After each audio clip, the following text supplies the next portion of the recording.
반갑습니다. 반갑습니다. 예, 반갑습니다. 아니면 처음 오신 분들은 당황스러우실 텐데 그냥 당황하시면 됩니다. 예. 한번 물어보고 싶습니다. 어떤 사람이 천국 갑니까? 어떤 사람이 천국 갑니까? 뭐라고 대답하실래요? 여러분 길 밖으로 나가가지고 한번 물어보세요. 어떤 사람이 누가 천국 간다냐고. 그렇다면 물론 이제 내세라는 것에 대한 관심이 많이 사라졌기 때문에 뭐 대답을 주저하는 사람들은 있겠지만 만약에 대답을 한다면 대부분은 아마도 착하게 살면, 즉 선하면 선한 사람이 천국 간다라고 대답할 거예요. 신기하죠? 누가 학교에서 자리에 앉혀두고 가르쳐 준 것도 아닌데 그냥 우리는 인간은 대부분 태어날 때부터 그런 개념을 갖고 있어요. 생득적이라 그러죠. 태어날 때부터 갖게 된 개념. 그런데 여러분 이 말이 맞나요? 선한 사람이 천국 가는 거 맞나요? 뭐 천당이든 천국이든 뭐든 맞나요? 대답 안 하세요? 여러분 이 말은 정확히 맞습니다. 정확히 맞아요. 그리고 성경에서도 그렇게 얘기를 해요. 이렇게 요 정도 얘기하면 뭐 이상한데? 여러분 이단 신고는 112로, 예, 간첩 신고도 112로, 예, 다 112로. 이 얘기를 들었을 때 아니 예수 믿음으로 천국 가고 구원받는 것 아닙니까? 라고 아마 머릿속에 떠오르셨을 거예요. 맞습니다. 그 말도 정확히 맞아요. 제가 황희정성도 아니고 뭐 이 말도 맞고 저 말도 맞고 무슨 얘기인지 모르시겠죠?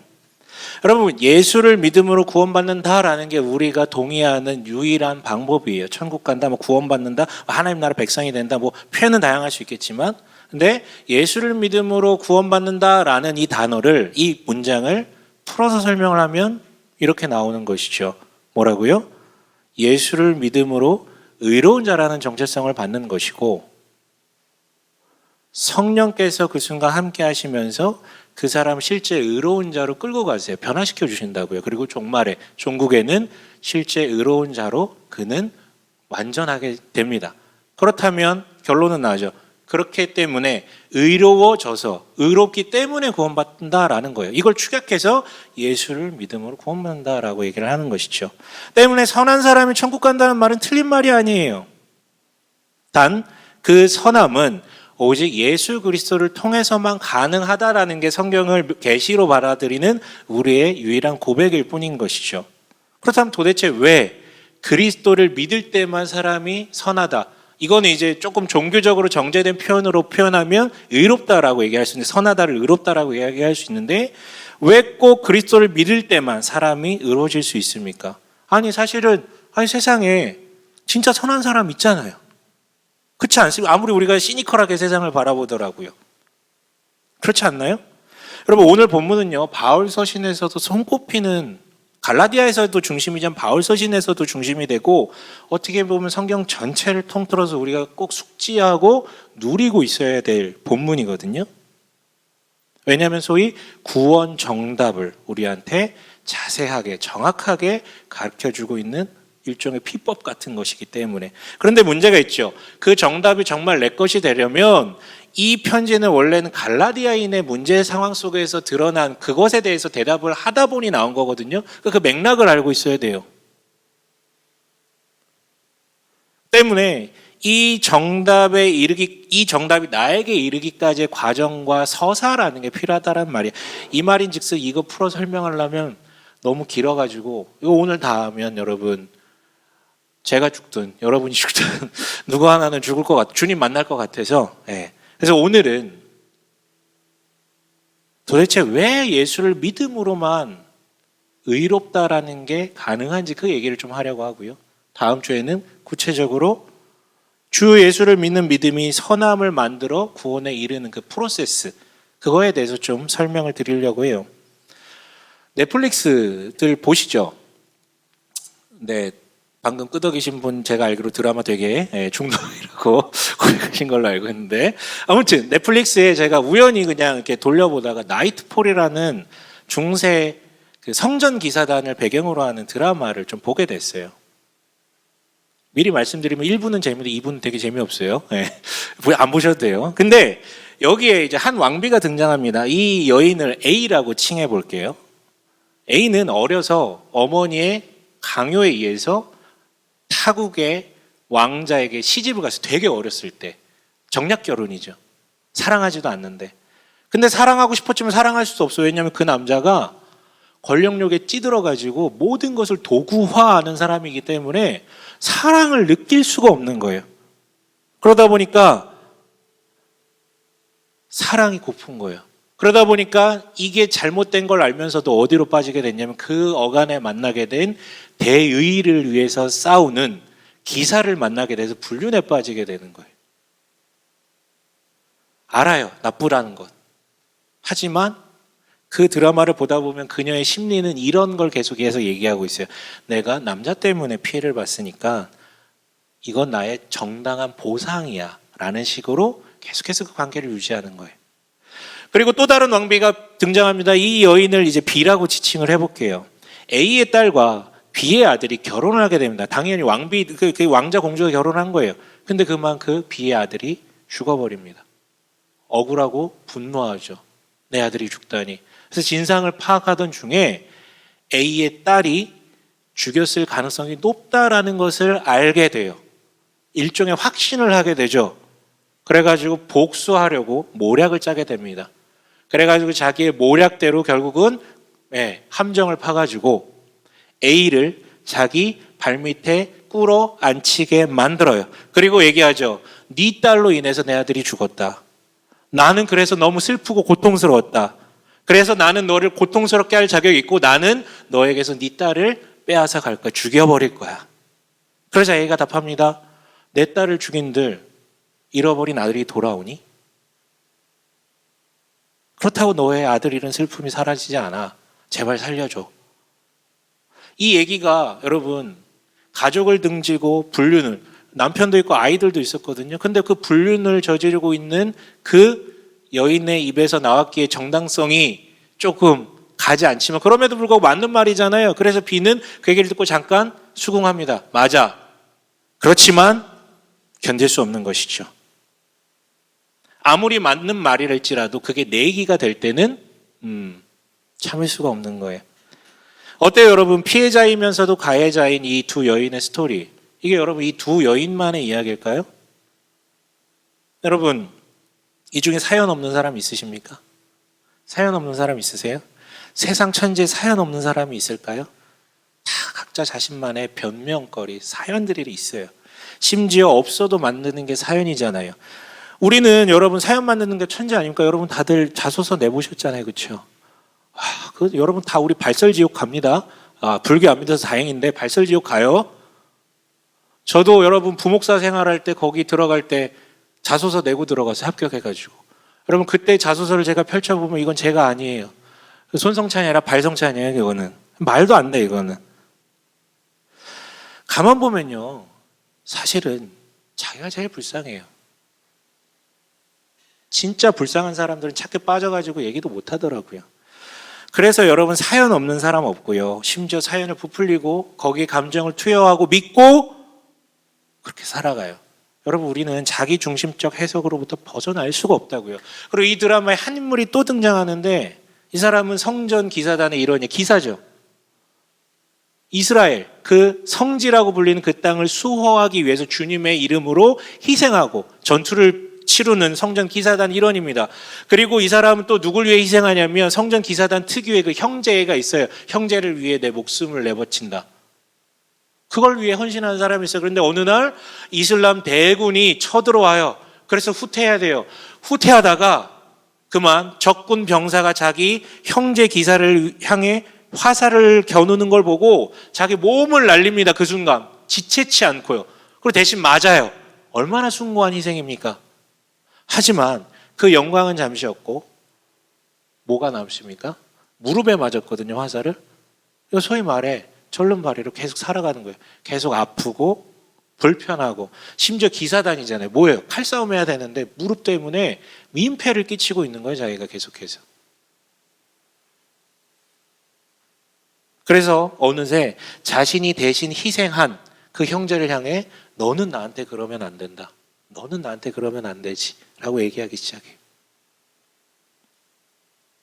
그리고 십수년이 지나 어느 날 기사단만이 아니라 교회 전체를 배신하고서라도 무릎을 치유할 수 있는 방법을 알게 되죠. 어떻게 합니까? 배반을 해버려요.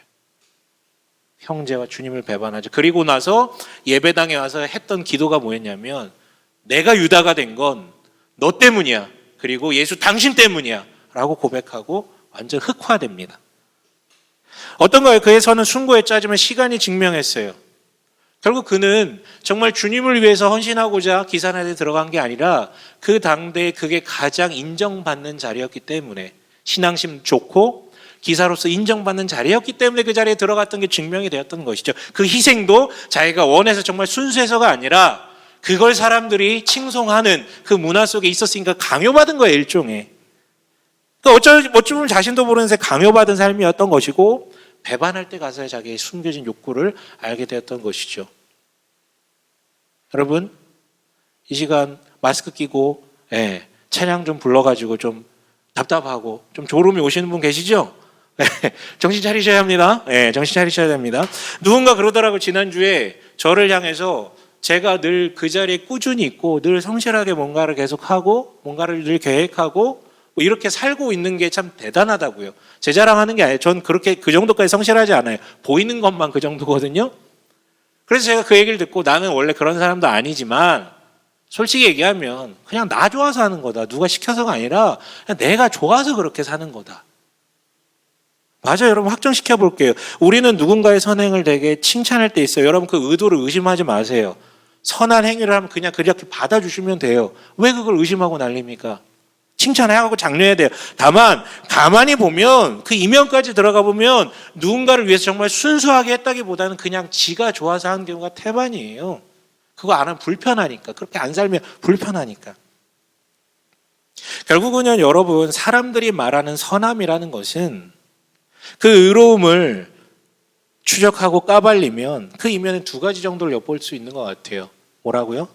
우선 정말 세상을 이롭게 하기 위해서보다는 자기를 좋게 하기 위해서거나 혹은 일종의 보상 구조가 놓여져 있음을 알 수 있어요. 그러니까 처음에는 몰랐지만 알고 보니 대가를 바라고 있었구나, 나중에 깨닫게 되는 거예요. 여러분, 그렇다고 모든 선을 의심할 필요는 없어요. 하나님 앞에 설 정도의 선이 이루어질 수 없다라는 그 얘기예요. 여러분, 잠시 정리해 볼게요. 선한 사람이 천국 간다는 말 맞습니까? 틀립니까? 맞아요. 다시 말하자면 맞는 말이에요. 오히려 대부분의 인간이 타고날 때부터 이런 인식을 다들 갖고 있다면 이거는 여전히 하나님의 형상이 그 가운데 있다라는 반증이에요. 문제는 인간 스스로 그 정도의 선함을 이룰 수가 없다라는 것이죠. 그 정도의 선함, 하나님 앞에 설 정도의 선함을 이룰 수가 없다. 왜? 하나님의 선은 절대적인 것이니까요. 그렇지만 우리에서는 뭡니까? 우선은 나에게 나에게 선한 다음에 비로소 선함이, 그리고 선행이 드러날 수 있거든요. 근데 우리는 자기중심적으로 해석하는 그 자기중심성으로부터 벗어나기가 참 어려워요. 그래서 동기도, 과정도, 결과까지도 온전히 선한 건 거의 없어요. 그래서 선한 사람이 천국 가는 것은 맞지만 다만 그 자격에 어울리는 사람이 존재할 수 없다는 게 결론이에요. 그런데 본문은 구원 정답을 지금 얘기하고 있다 그랬잖아요. 구원 정답. 바울이 이렇게 구원 정답에 대해서 얘기하게 된 건 맥락이 있다고 말씀을 드렸어요. 갈라디아서 1장, 2장이 그 얘기를 하고 있는데요. 바울 초기 선교 때 갈라디아의 선교를 초기 때였어요. 예수 믿는 사람이 거의 없을 때였어요. 그렇게 예수를 믿게 돼서 그 첫사랑에 완전 감복하고, 와, 이런 진리가 있었구나 그러고 막 예수 믿고 막 너무 기뻤어요. 막 같이 공동체로 모여가지고 즐겁게 살다. 근데 시간이 좀 지나니까 문제가 생겨요. 시간이 지나니까 바울과 같은 위대한 교사도 사라지고 다 고만고만한 사람들끼리 신앙생활하다 보니까 자꾸 삶에 문제가 생기는 거, 실수가 일어나고 악덕들이 생겨나는 거예요. 뭐 뻔하죠. 돈 문제, 성 문제, 뭐 관계 문제, 감정 문제, 뭐 이런 것들이겠죠. 그러니까 두려워지는 거예요. 야, 예수 믿으면 이렇게 사는 거 아니잖아. 야, 그럼 우리한테는 구원이 없나? 이러면서 막 구원의 불안함이라는 문제에 빠지게 되는 것이죠. 근데 이때 마침 예루살렘에서 올라온 그리스도를 믿는다는 교사들이 와가지고 아주 탁월한 솔루션을 제공합니다. 무슨 솔루션이야? 니네 불안하니? 우리도 그리스도 믿는데 우린 불안하지 않는데? 왜요? 우리는 성경에서 말하는, 그러니까 그리스도를 믿음으로 구원이 시작되고 하나님 나라의 백성이 된다라는 개념인데, 하나님 나라의 백성은 구약 성경에 의하면 뭐라고요? 유대인이 되는 거니까. 근데 유대인이 되기 위한 가장 중요한 세 가지 3대장이 있는데, 할례와 음식법과 그리고 안식일 및 절기를 지키는 것. 우리는 태생적으로도 혈통으로도 유대인이고 이 세 가지를 완벽하게 지키기 때문에 영적 유대인이야. 그래서 우리는 불안한 게 하나도 없어. 왜 불안해? 야, 이 얘기를 들으니까 눈이 뒤집히죠. 왜요? 명확하잖아. 눈에 보이는 거잖아. 그리고 성경에서 얘기한다 그러잖아. 그래서 그렇게 그 3대장을 지키기 시작합니다. 마음의 평안을 얻죠. 근데 시간이 지나니까 어떻게 돼요? 아까 얘기했던 악덕은 그냥 커피라면 이젠 TOP가 나타나는 거예요. 너무 자유롭게 살다 어떻게 돼? 방종으로 완전히 나가버리는, 아무것도 거슬리는 게 없는 거예요. 막 살아요. 왜? 그래도 난 구원 받았으니까. 확실하니까. 유대인이니까. 그래서 바울은 이런 구도를 꼬집어서 율법이라고 표현하고 이게 거짓 복음이라고 얘기합니다. 그 결과가 16절이에요. 우리 16절 함께 읽어보겠습니다. 16절 함께 읽어볼게요. 시작.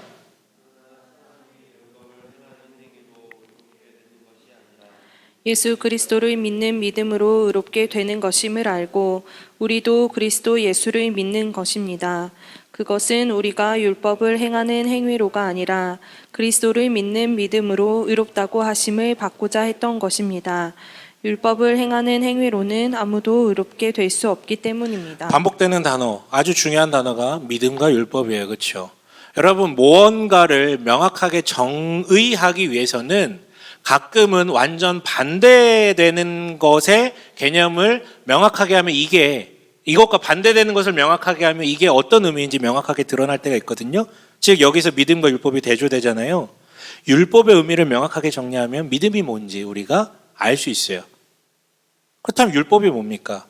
갈라디아에서의 율법은 제가 말씀드렸죠. 뭐라고요?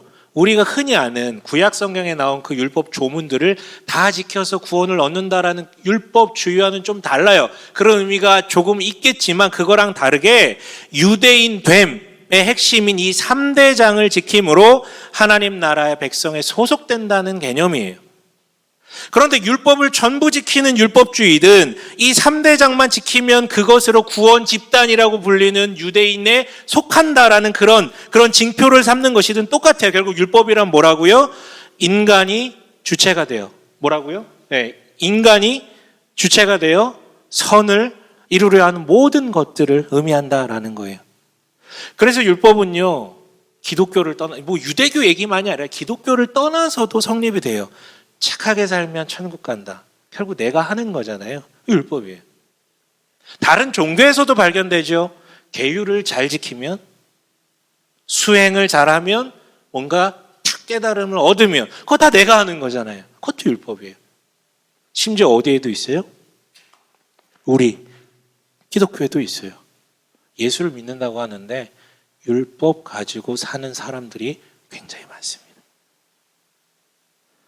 기독교 아니든 바뀌든 상관없어요. 결국 자신이 주체가 되어서 이루어지는 것을 통해 구원을 이루려내는 구원이 말고 선을 이루려 하는 모든 시도가 율법이에요.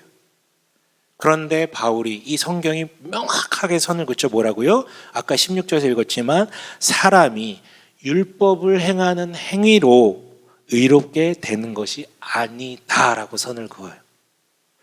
네, 선한 사람이, 즉 의로운 사람이 천국 가는 것은 맞지만 인간이 의롭게 되려는 모든 노력, 인간이 의롭다, 즉 선하다 칭함받으려는 모든 노력, 인간이 선하다고 불리는 그 집단에 소속되려는 모든 노력, 이것이 율법인데 이 율법을 행하는 행위로는 의롭게 되지 못한다라고 명확하게 선언하는 거예요.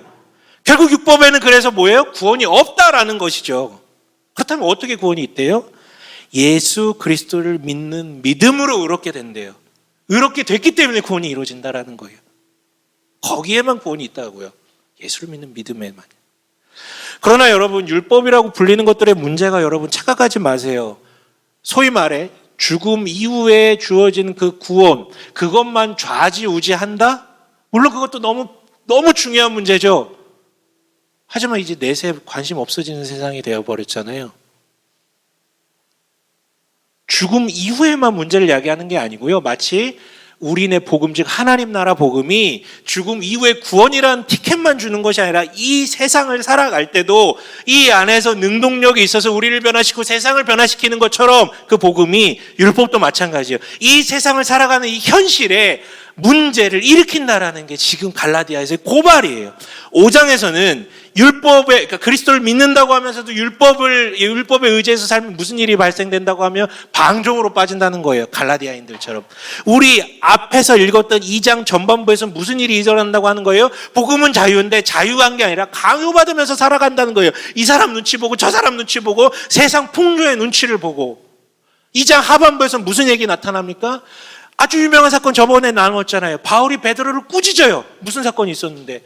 베드로가요, 음식법, 즉 그 3대장 중에 하나인 음식법을 초월해가지고 이방 그리스도인들과 식탁교제를 얼마나 멋있습니까? 그런데 갑자기 예루살렘으로부터 그 3대장을 따라야만 한다라고 부르는 교사들이 올라왔다는 소식을 듣고 바로 자리에서 일어나서 도망가잖아요. 바울이 그 모습을 보고 뭐라고 합니까? 너 두려워서 그런다. 뭐라고요? 너 겁쟁이라고요. 그리고 나아가 더 심한 얘기하죠. 면전하게 되고 너 위선자다라고 얘기를 해요. 위선자다. 네, 율법에 얽매이면 사람들을 의식하여 두려움에 젖게 되고, 심지어 실제 변화가 아니라, 정말 예수 믿어서 변화가 일어난 게 아니라 변화한 척, 선해진 척 위선을 떨며 살아가게 된다는 거예요. 여러분, 예수 믿으십니까? 예수 믿으십니까? 저 그거 의심하지 않습니까?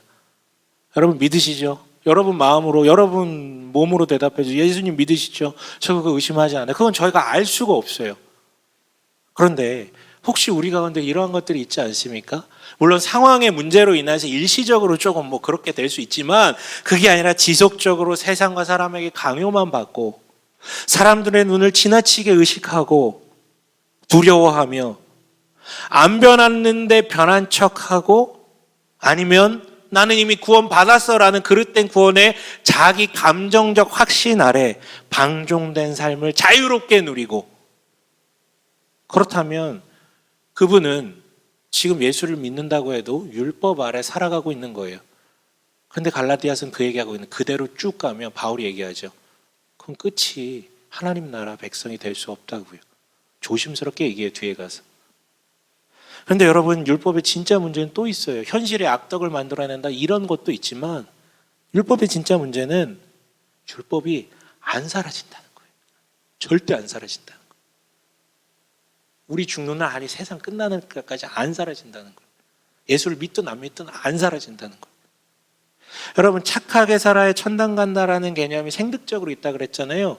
본능이라니까요. 본능? 누가 가르쳐주지 않아도 본능. 마찬가지로 내가 선을 만들어놔야만 한다, 혹은 선의 포지션, 그 포지션을 취해야 된다는 인식이 예수 믿은 이후에도 안 사라져요. 그걸 다른 데서는 옛사람, 육체 이렇게 표현을 하기도 해요. 여러분, 이게 한 개인 안에서만 일어나는 일이 아니라 교회사 전체로 봐도 결국 그러니까 복음을 믿는 믿음, 그거를 계속 두들기는 율법과의 싸움이었어요. 유대교는 그냥 잡아 먹혀버린 것이고, 율법에 더 이상 수정이 안 될 정도로 잡혀 먹어버리고, 그러니까 그거를 뛰쳐나와서 뭐가 탄생합니까? 교회가 생겨나잖아요. 예수 그리스도를 믿는 믿음으로 우리는 하나님 나라 가운데 산다라고요. 그 교회가 훗날 가톨릭이라고 불렸거든요. 근데 가톨릭이 또 어떻게 됩니까? 율법에 잡혀 먹히기 시작했던 거예요. 중세기를 지나면서 또 다시 율법에 잠식됩니다. 그래서 뭐가 일어납니까? 종교개혁이 일어나잖아요. 가톨릭이 도대체 왜 율법에 잡아먹혔는지는 다음 주에 좀 구체적으로 얘기할게요. 이거는 사실은 가톨릭과의 다른 문제는 좀 알고 있어야 되는 거잖아요.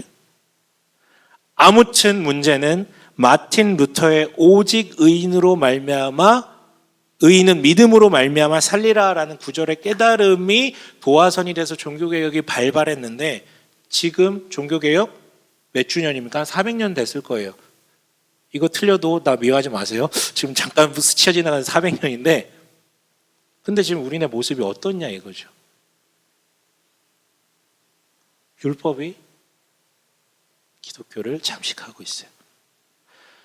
많지만 3대장 그 율법에 국한하자면 할례는 세례 혹은 성령 세례라고 불리는 것을 받아서 나타나는 표징인 방언을 해야만 한다라는 식으로 음식법은 술과 담배 문제로 안식일과 절기는 율법적 주일 성소의 강요로 환경이든 문제든 질병이든 관계없이 무조건 여기 와야 된다라고만. 물론 술, 담배, 음식법 문제는 이제는 많이 자유로워진 것 같아요. 왜? 다 하니까. 다들 그렇게 하면은 못 가거든. 예, 그냥 뭐 다 하니까 그냥 받아주는 것 같아. 그런데 뭐 그거는 중요한 문제 아니에요. 술, 담배 중요한 문제 아닙니다. 근데 이제는 영적 뭐 음식 이런 식으로 치환되는 거예요. 뭐예요? 영적 훈련을 받은 자와 받지 않은 자로 구분을 해서 척을 지고 따로 가는 거예요. 물론 여러분 우리 기독교인들이 모두 다 율법에 속해 있지 않습니다. 믿음만 강조하는 믿음으로 강조되는 진영도 있어요. 그런데 이건 또 어떤 식으로 드러납니까? 구원을 자신의 내적 확신과 감정적 확신으로 규정하는 그것으로 나아가고 그걸 믿는 거예요. 그게 구원의 징표래. 그래서 더 교묘해지는 거죠. 어찌 보면 남의 눈에도 보이는 행위와 징표를 통해 의로운 집단에 소속된다, 머물 수 있다. 이건 그나마 나아요. 뭘 하니까 그나마. 근데 이제는 눈에 안 보이는데 안의 감정, 내 확신, 이것으로 나는 구원받았다. 즉 의로운 집단에 소속된다. 징표를 얻었다. 여기로 나아가는. 그러다 어쩌게 되는 거예요? 값싼 은혜에 중독된 방종만 남는 거예요. 그 은혜가 그렇게 값싸지 않은데요. 여러분 그래서 17절 18절 한번 읽어볼게요. 17절 18절 한번 읽어보겠습니다. 함께 읽어보겠습니다. 시작. 우리가 그리스도 안에서 의롭다고 하심을 받으려고 하다가 우리가 죄인으로 드러난다면 그리스도는 우리로 하여금 죄를 짓게 하시는 분이라는 말입니까? 그럴 수 없습니다. 내가 헐어버린 것을 다시 세우면 나는 나 스스로를 범법자로 만드는 것입니다. 네, 지금 바울이 베드로에게 항변하는 것이죠. 지금까지 당신 복음 안에서 자유롭게 살고 심지어 그 3대장이라고 불리는 것도 초월해서 이렇게 식탁교제를 했던 건 너무 좋은데 그래서 음식법이라는 담을 헐어버리고 이방인들과 잘 어울리다가 이제 와서 지금 다시 거리두기, 사회적 거리두기도 아니고 거리두기 하는 거는 허물었던 담을 다시 세우는 것과 마찬가지. 이게 왜 문제입니까? 그렇다면 지금까지 이방 그리스도인들과 잘 어울렸던 바울 자신을 포함한 유대 그리스도인들 그리고 자신들과 함께 어울렸던 이방 그리스도인들은 허락도 안 받고 담이 이미 허물어졌다고 생각을 했는데 그게 아니라 담을 월담을 서로 했다라는 의미가 되는 거잖아요. 여러분 담 넘어 다니는 놈을 가리켜 뭐라 그럽니까? 도둑놈이라 그러잖아요. 그래서 본문에 뭐라 그래요? 범법자 만들었다니 네가 지금. 여러분 그 담을 누가 허물어뜨렸어요? 바울이 허물어뜨렸어요? 베드로가 허물어뜨렸어요? 베드로가 그래가지고 자기 마음대로 먹다가 이제 내 마음에 안 드니까 이제 다시 담 쌓을 거야 그런 거예요? 아니죠. 그거 누가 허물었어요? 예수님께서 허무셨잖아요. 실제 이 세상에 살아가실 때도 죄인이라고 불리는 세리와 창기와 군인들과 함께 식탁교제 하시면서 그 법을 넘으셨잖아요. 왜? 예수로 인해 이제는 그게 가능하다고요. 누구라도 관계없다고요. 담 따위는 없다고요. 나를 통한다면 그 어떤 죄인이라도 의인이라고 불릴 수 있다고요. 그리고 그것을 공고히 하기 위해서 심지어 자기 목숨을 내어놓으셨잖아요. 왜? 그 영향력이 예수님 당시만이 아니라 영원 무궁토록 존재할 수 있도록. 그래서 그 예수만 믿으면 어떤 죄인이라도 그 담을 넘을 수 있기 때문에. 그런데 지금 당신이 그렇게 우리를 범법자로 돌려 세운다면 우리는 예수의 이름에 근거해서 그 담이 허물어진 줄 알고 교류를 했는데 당신의 논리대로라면 당신이 우리를 그렇게 범법자로 만들었다면 당신은 우리로 그렇게 담을 넘게 만든 예수를 모욕하는 것이다. 더 나아가 당신의 지금 얘기는 무슨 얘기냐면 21절 한번 읽어볼게요. 21절 함께 할게요. 시작.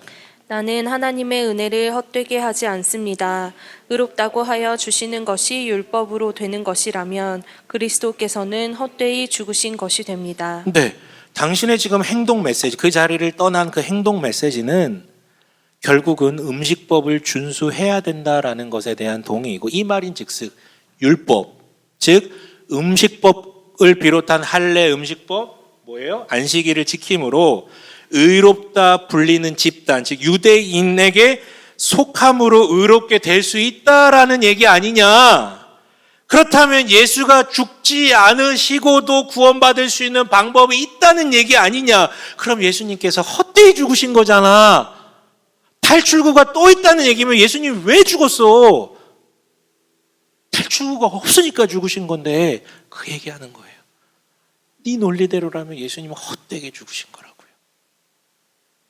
여러분, 갈라디아서 하면서 매주 높아심에 반복해서 말씀드리는데, 유대인들의 할례 음식법, 안식일 이런 법이 다 구약을 통해 하나님께서 직접 주신 거예요. 선한 것이라고요. 시대에 한정되지만 선한 것이라고요. 그 시대에 한정되는 것이지만, 목축 시대에 한정되는 것이지만 좋은 거예요. 다음 주에 얘기하겠지만 가톨릭에서 비슷한 게 있어요. 뭐냐면 칠성사라고 불리는 게 칠성례. 우리 개신교에서는 이걸 요약해서 두 가지만 얘기하죠. 세례와 성찬. 여러분 이거 다 뭡니까? 좋은 거잖아요. 예수님께서 말씀하신 좋은 거예요. 방언, 주일성수 이렇게 나쁜 겁니까? 좋은 거죠. 다 음주나 흡연도 다 우리나라에 처음 기독교 복음이 들어올 때 다 이유가 있어서 만들어졌던 거예요. 한시적이지만 만들어졌던 건 다 좋은 이유예요. 하지만 본질은 아니에요. 하나님과 이웃을 사랑하기 위해서 주어진 일시적 계명이에요. 계속해서 바꿔서 우리가 적용할 필요는 있지만 절대적인 게 아니라고요. 계속 고민해야 돼요. 그래서 행하셔야 돼요. 여러분, 우리가 정말 예수를 믿는다면 누누이 얘기하면 성령이 우리 가운데 계시기 때문에 변화되고 행동으로 이어질 수밖에 없어요. 행함 중요합니다. 하지만 그게 중요하다라고 인식되는 순간,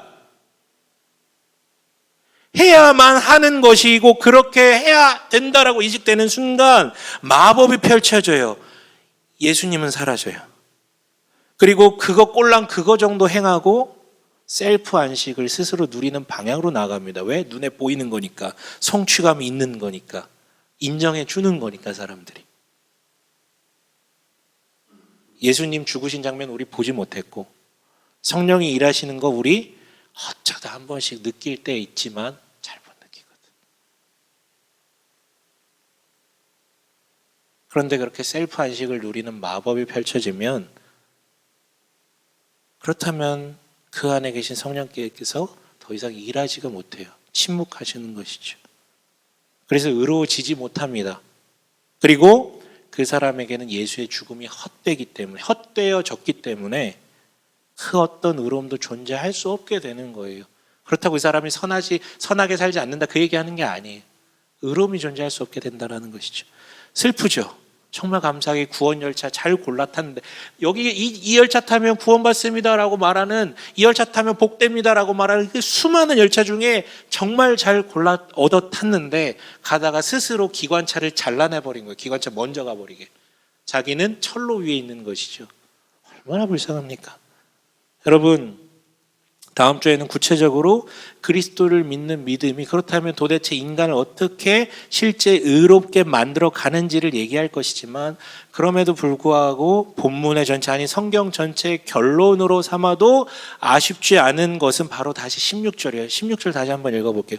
이거 계속 읽을 거예요. 16절 함께 읽습니다. 시작.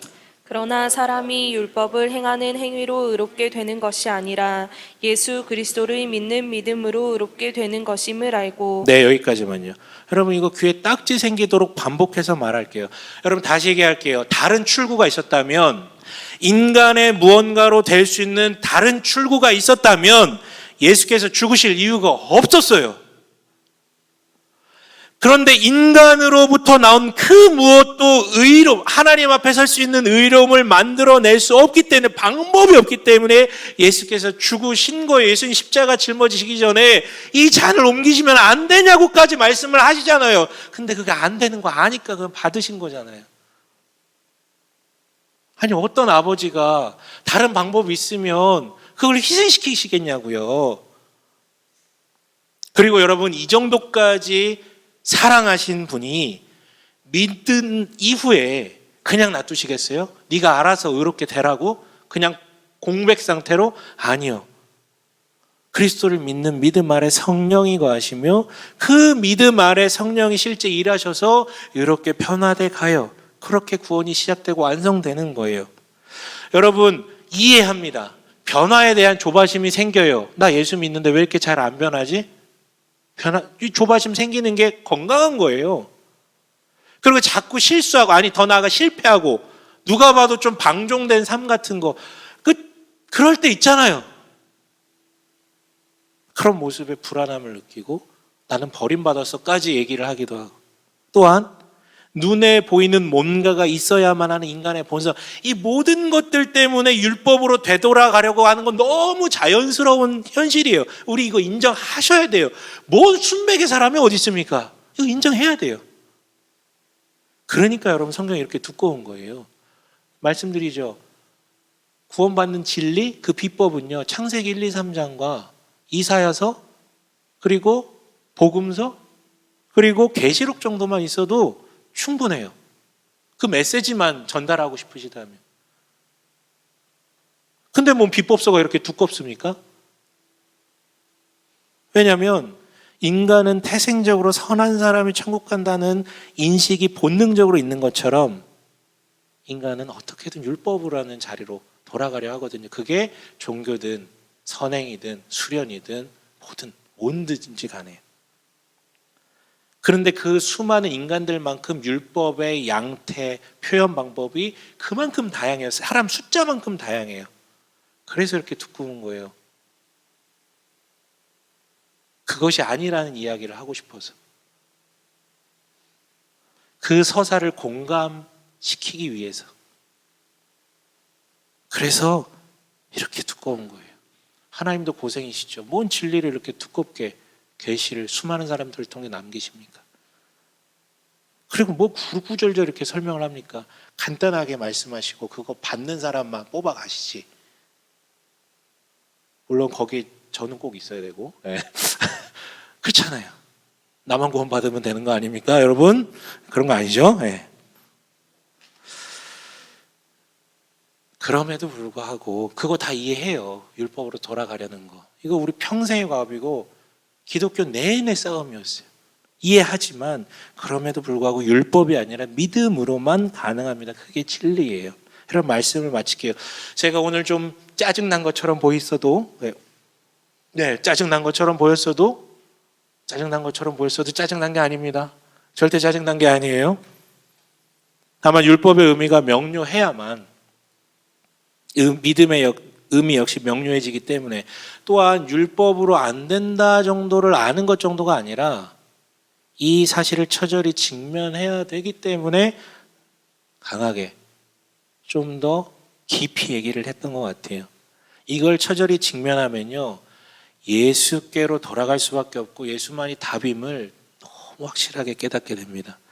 그리고 이를 처절히 율법으로 안 된다는 걸 처절히 깨달을 때 하나님께서 마련하신 이 어마어마한 구원 서사와 이 정답이라는 게 얼마나 섬세한지, 얼마나 풍성한지, 얼마나 깊은지, 얼마나 전 우주적인 것인지 와닿을 거예요. 야, 진짜 깨알같다. 좁쌀 영감처럼 깨알같이 준비하셨다라는 것을요. 여러분, 그래서 한마디로 하나님의 이 구원 서사, 이 정답은요, 한마디로 말하면 정말 미친 짓이에요. 미친 짓. 예수를 믿는 믿음으로 의롭게 된다라는 이 한 문장이요, 정말 미친 짓. 이 말밖에는 할 말이 없어요. 미친 짓이에요. 미친 짓.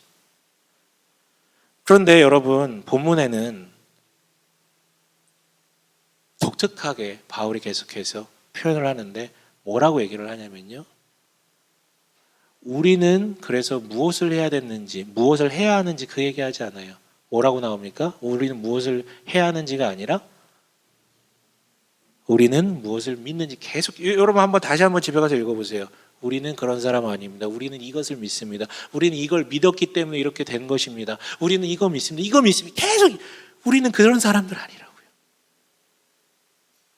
그러니까 뭘 해야 된다 그 얘기는 그건 나중 얘기예요. 그리고 뒤에 가서 나올 거예요. 근데 해야 한다가 아니라 우리는 이걸 믿는 사람들입니다 라고 얘기를 해요. 그래서 다시 한번 우리가 믿는 바를 명료하게 정리하고 믿는 바를 떠올리게 만드는 거예요. 왜? 그것을 올바로 그리고 진정으로 믿는 가운데 의로움이 필요하고 구원이 이루어지니까요. 그런데 여러분 또 재밌는 것은 계속해서 바울이 우리라는 표현을 써요. 우리는 이것을 믿는다. 우리는 그런 사람들. 우리. 이 우리가 누굽니까? 바울과 베드로겠죠. 그리고 바울과 이 편지를 받아보고 있는 갈라디아인이겠죠. 아니요. 시대를 초월해서 이 편지를 읽고 있는 모든 그리스도를 믿는 사람들이 바울과 우리예요. 바울과 우리라고요. 우리 얘기. 그래서 이 바울의 외침을 빌려 저 역시 동일하게 여기 계신 함께 예배하고 있는 분들에게 동일하게 외치겠습니다. 우리는 누구입니까, 여러분? 우리 누구입니까? 우리 누구예요? 우리는 무엇을 믿습니까? 여러분 혹시 강요받고 계세요?